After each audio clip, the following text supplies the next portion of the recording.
Hi friends, అందరికీ నమస్కారం. నేను Mohini. Welcome to my channel Mohini's home. ఇవైతే దీపావళి ముందు రోజండి.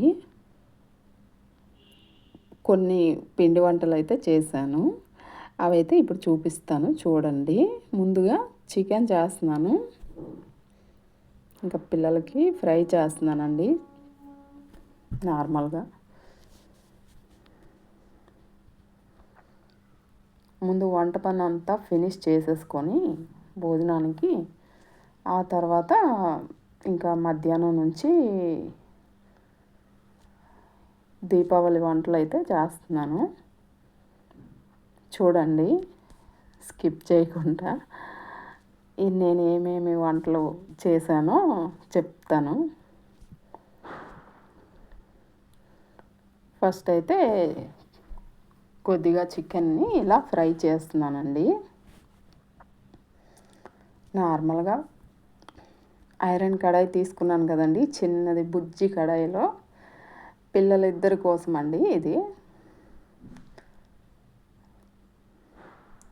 నార్మల్గా ఫ్రై, కొద్దిగా ఆయిల్ వేసుకొని అందులో చికెన్ వేసేసి రుచికి సరిపడా ఉప్పు, కారం, పసుపు, ధనియాల పొడి, జీలకర్ర పొడి అన్నీ వేసేసుకొని, మసాలా పొడి కూడా వేసుకొని, చిన్న అల్లం వెల్లుల్లి పేస్ట్ కూడా వేసుకొని ఇలా అయితే ఫ్రై చేసేస్తున్నాను. చూడండి, బాగా ఫ్రై అయిపోతుంది. ఇంకా బయట చూడండి ఎలా ఉందో, వర్షం వచ్చేలాగా మబ్బుగా అలా ఉంది ఆకాశం అంతా. ఎప్పుడు వర్షం పడిపోతుందో తెలియట్లేదు, ఎప్పుడు ఎండ ఎక్కిపోతుందో తెలియట్లేదు. అలా ఏ నిమిషానికి ఎలా ఉంటుందో అర్థం కూడా కావట్లేదు. చూడండి, ఇప్పుడైతే ఇలా ఉంది, ఇంకా వర్షం వచ్చేలాగా. ఇంకా భోజనం అయిపోయినాక, ఇదైతే ఈవినింగ్ అండి. ఫస్ట్ అయితే గులాబ్ జామున్ ప్రిపేర్ చేసుకుంటున్నాను. చూడండి, చక్కగా ఫ్రై చేసేసుకున్నాను గులాబ్ జామున్ అయితే. పక్కన పంచదార పాకం అయితే చేస్తున్నాను. చూడండి, ఇంకా ఫ్రై అయిపోయినవి ఇలా పాకంలో అయితే వేసేస్తున్నాను.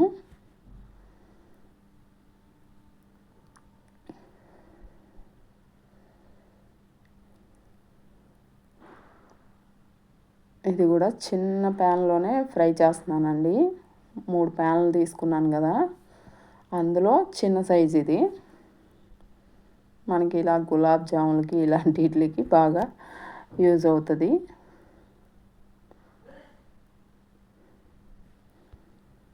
చూడండి, ఇలా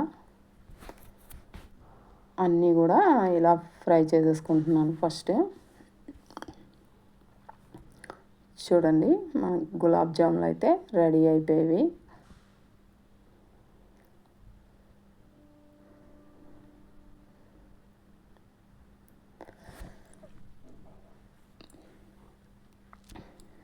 ఇంకా వీటిపైన కాజు, బాదాం వేసుకొని చక్కగా ఇలా సర్వ్ చేసుకోవడమే. టేస్ట్ అయితే చాలా బాగుందండి. చూడండి ఎంత స్మూత్గా ఉన్నాయో.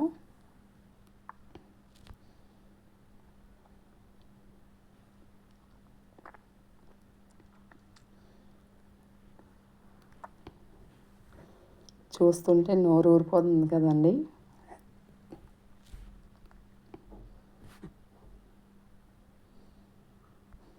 ఈ దీపావళికి మీరు కూడా ఏమేమి చేస్తున్నారు అనేది కమెంట్స్లో చెప్పండి.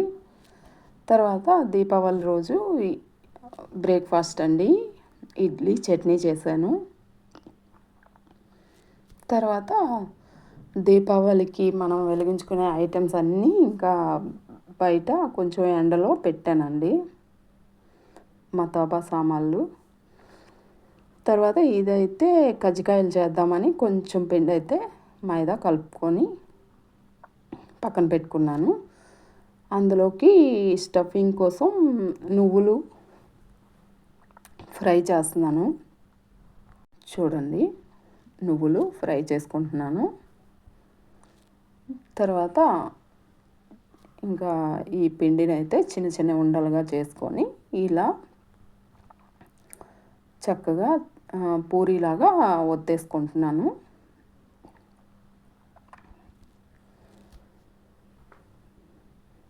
పూరి మనం ఎలా చేసుకుంటామో అలాగే ఒత్తేసుకొని చక్కగా పూరీలా చేసుకొని పక్కన పెట్టుకొని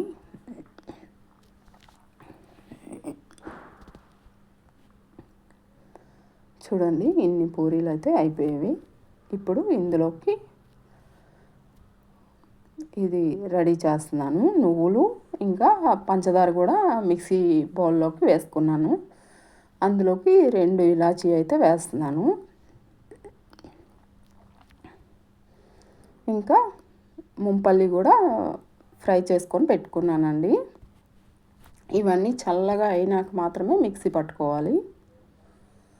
చూడండి, ఫస్ట్ అయితే నువ్వులు, పంచదార, ఇలాచి మిక్సీ పట్టేశాను. తర్వాత శనగ పలుకులు మిక్సీ వేసాను. మొత్తం కలిపి ఇలా బౌల్లో వేసుకొని మిక్స్ చేసుకుంటున్నాను.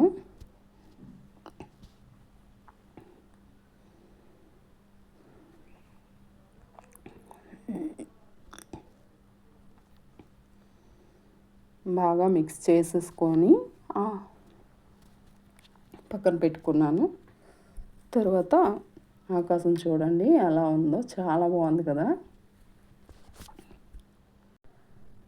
చూడండి, ఇలా పూరీలాగా చేసి పెట్టుకున్నాను కదా. పక్కన గ్లాస్తో వాటర్ కూడా పెట్టుకున్నాను. అందులోకి ఈ మిక్సీ పట్టుకొని ఉంచుకున్నాం కదండి, పల్లీలు, నువ్వులు, పంచదార, ఇలాచి ఇంకా ఈ పౌడర్ని అయితే ఇందులో వేసేసుకొని చక్కగా ఇలా వాటర్తో సైడ్లు అంటించుకోవాలండి.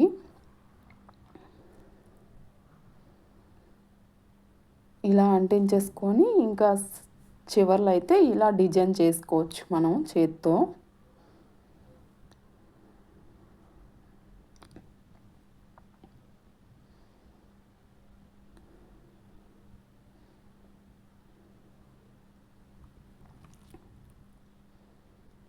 చూడండి, ఇలా డిజైన్ చేసుకొని పక్కన పెట్టేసుకోవడమే. ఇంకా నెక్స్ట్ ఇంకోటి కూడా అలా చేస్తున్నాను. ఇంకా అన్నీ ఇలా చేసేసుకొని పక్కన పెట్టేసుకోవాలి. చూడండి, ఇంక ఇలా వాటర్ని కొంచెం అప్లై చేసుకొని చివర్లు అంటించేసుకోవడమే.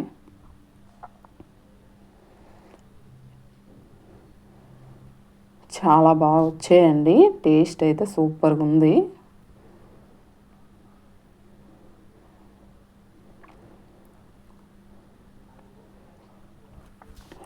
ఎవరైనా చేసుకోవాలంటే ఇలా చేసుకోండి, చాలా బాగున్నాయి. టేస్ట్ అయితే సూపర్గా ఉన్నాయి. ఈ దివాళీకి నేను చేసిన వంటలు ఇవేనండి.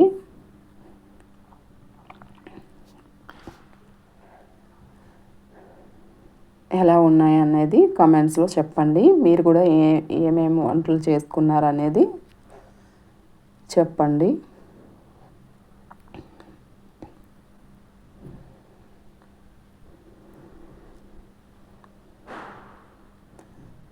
దివాళీది పార్ట్ 1 వీడియో అండి ఇది. ఇంకా 2 కూడా వస్తుంది.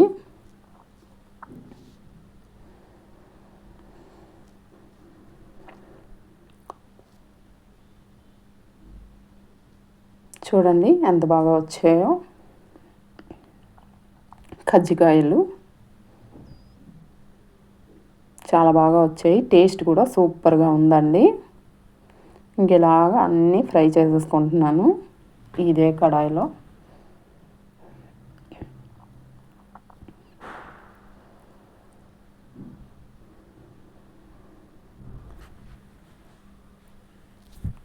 చూడండి వీడియో నచ్చితే లైక్ చేయండి, షేర్ చేయండి, సబ్స్క్రైబ్ చేసుకోండి నా ఛానల్ను. పార్ట్ 2 కూడా వస్తుంది వీడియో, చూడండి అందరూ. బాయ్ అండి.